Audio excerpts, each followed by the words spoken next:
I'm Rich Swingle with IFA Media, and I'm here with the writer and two of the cast members of October 7th here at the Actors Temple and Off-Broadway Theater in New York City. And Phelim is an investigative journalist with his wife, Anne McElhaney. They use their investigative journalism to put out plays and films and dramatic podcasts. I'm probably missing something, but they also have a regular podcast, the Anne and Phelim Scoop on YouTube. And our cast members here, Rebecca Goldfarb and Renee Ifra. And I just want to hear a little bit about this show. Phelim, maybe you could start with when you first heard about what happened on October 7th.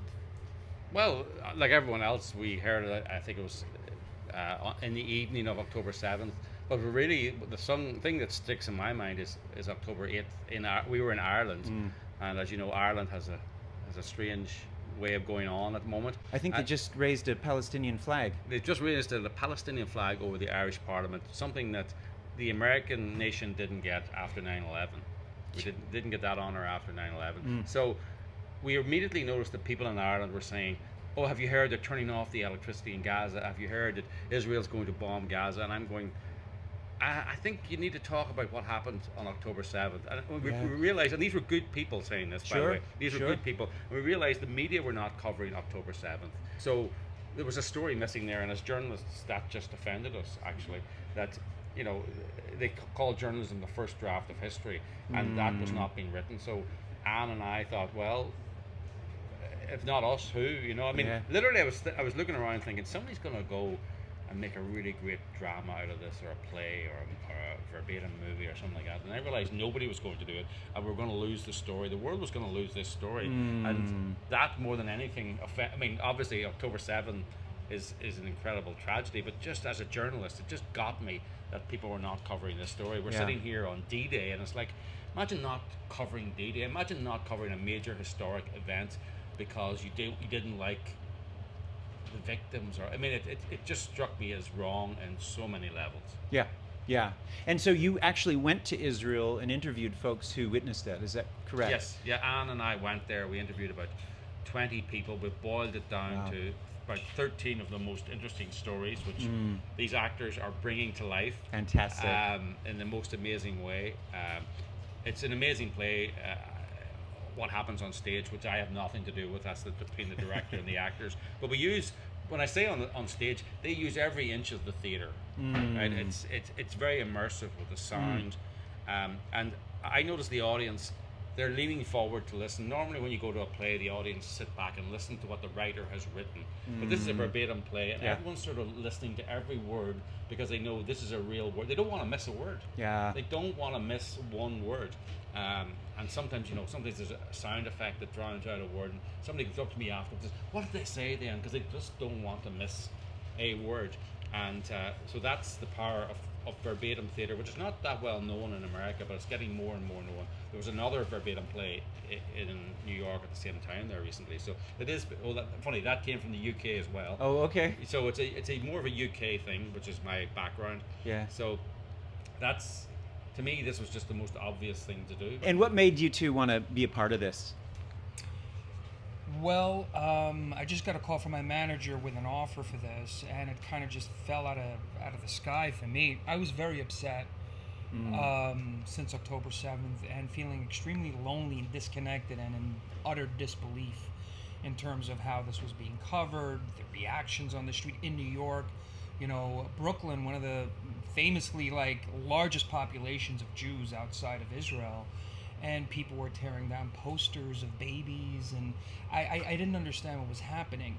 I always anticipated, I think as most Jews or Israelis anticipated, that if Hamas were allowed to do something like what they succeeded in doing on October 7th, that they would.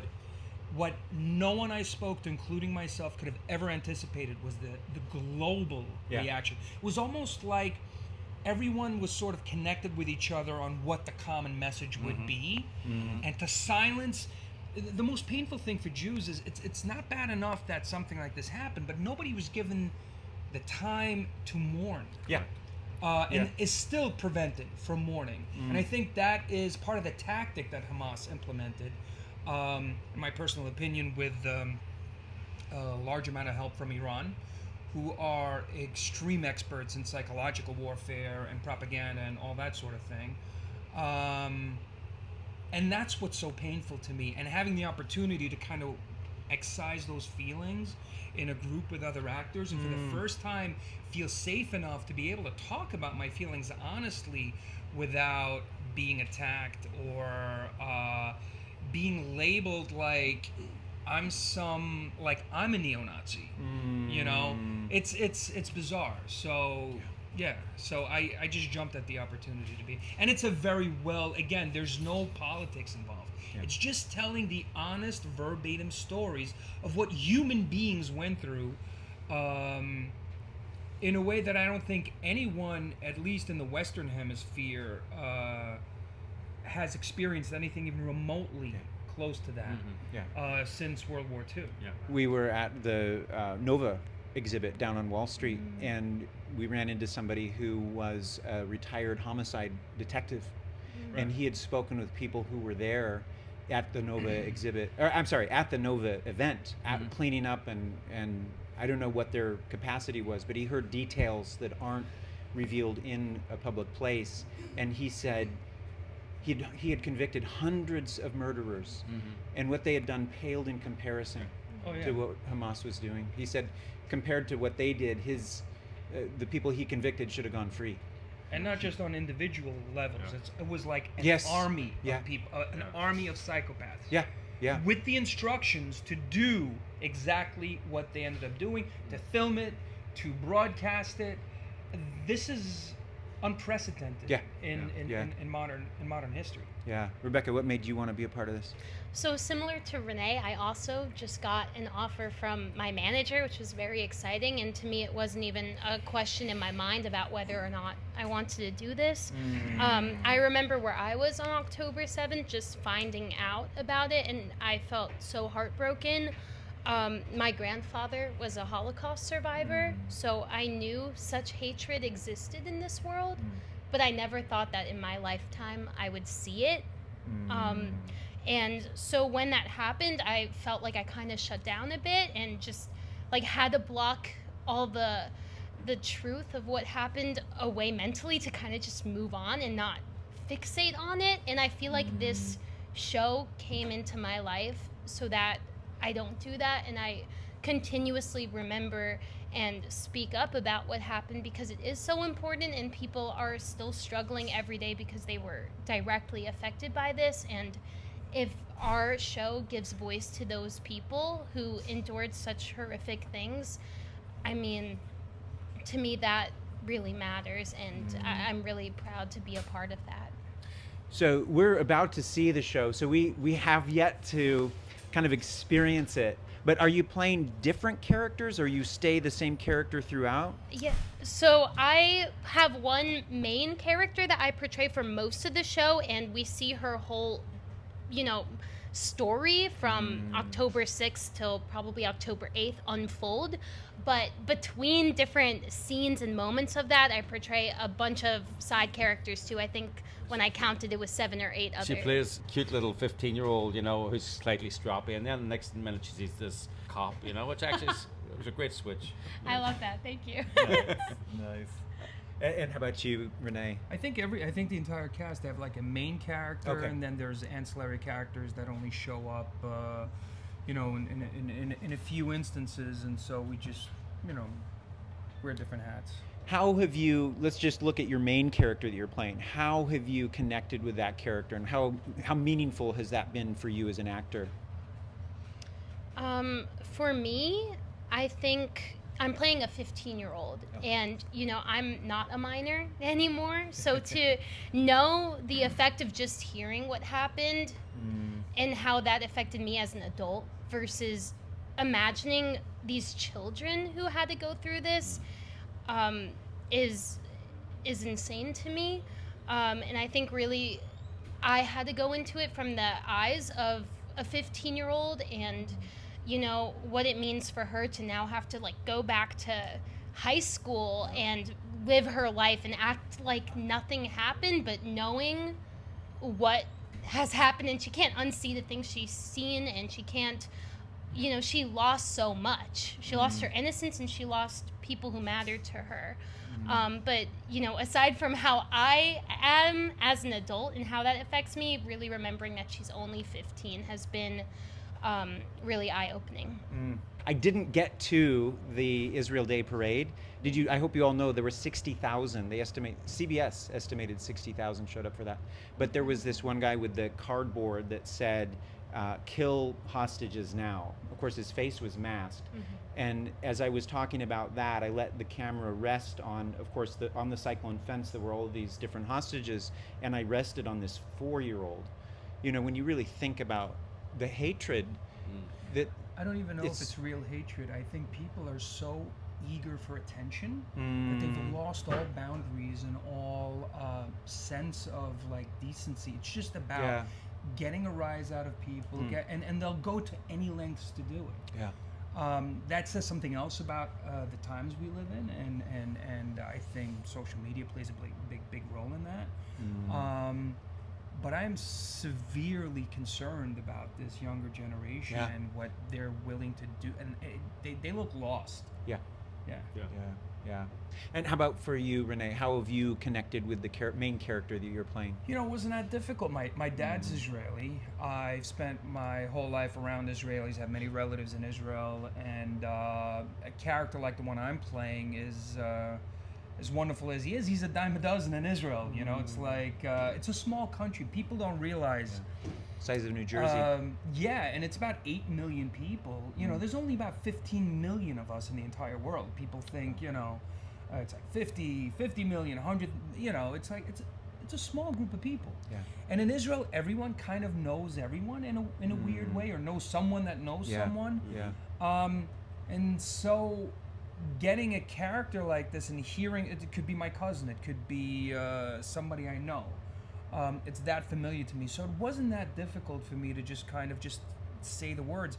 And the other thing is, when you have words that aren't contrived or filtered through a writer's sort of prism, all you have to do is say the words and know what you're saying, believe it, and allow it to affect you as if this really happened to you. Because it did. You did 20 interviews, is that right?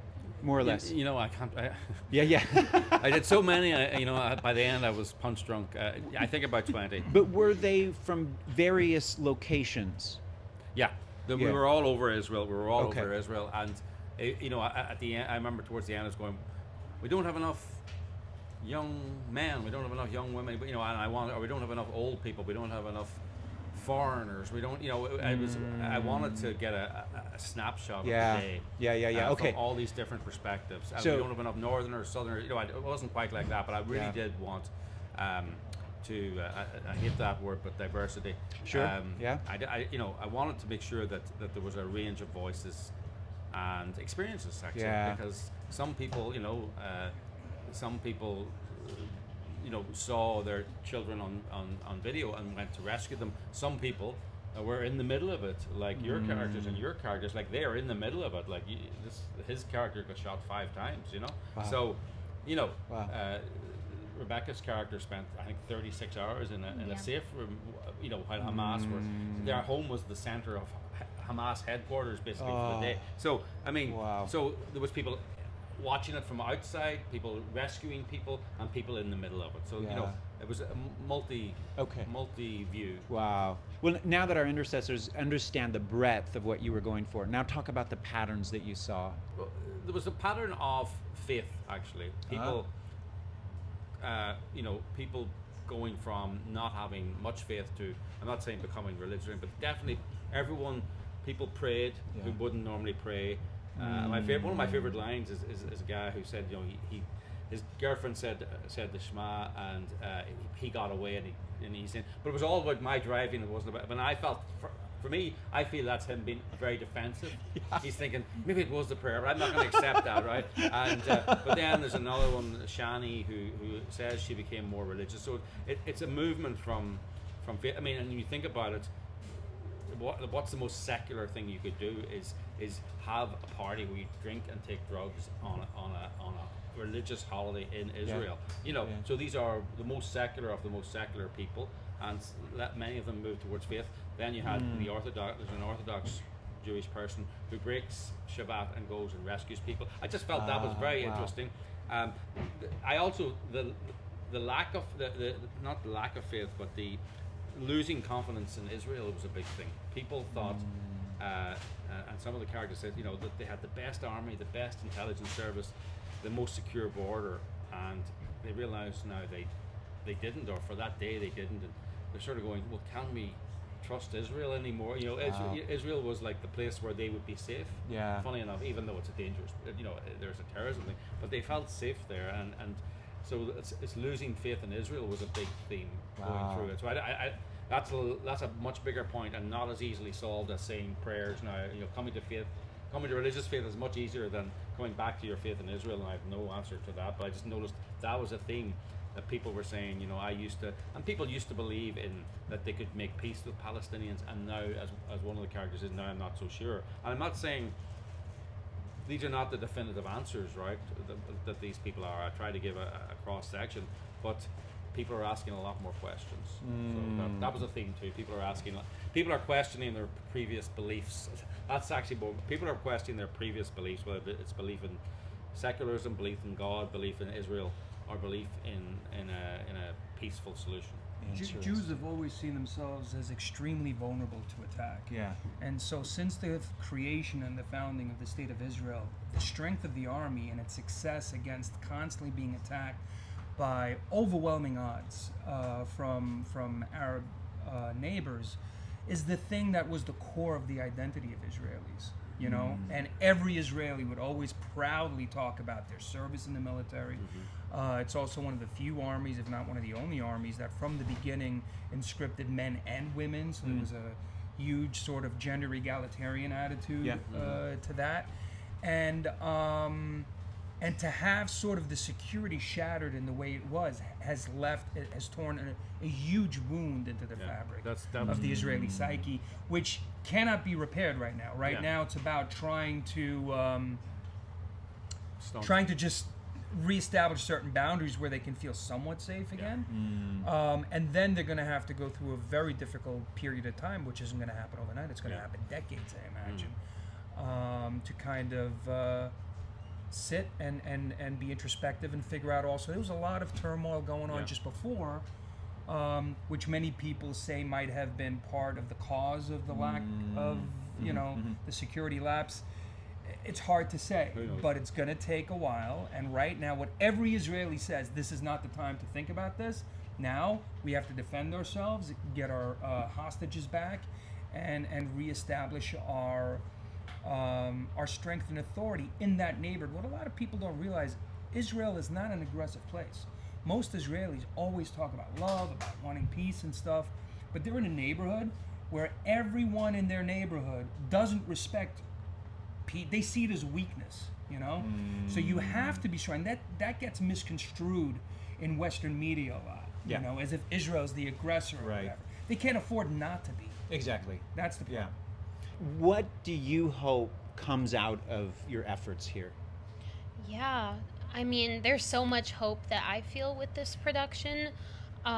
Obviously, a main goal is for any misconceptions or ignorance that's around, that hopefully people would be willing to hear these stories. And, the hard thing is that if people are so stuck in their ways, they might not be willing to show up. But what I've found from the audiences who we have had and people who stay after the show's over to talk to us at the stage door is that a lot of people have found comfort in our show or found a need for it because people aren't talking about it. And so these people who are still mourning and grieving what has happened and haven't had a safe space to really speak about it without feeling other people's hatred or that kind of negativity, this is a place for them to experience, to have these questions kind of answered. I know that's how I felt when I first read this script, was that there were so many things that I didn't know, and I was afraid to ask, and I was afraid to look up because I didn't know what kind of images I would see. This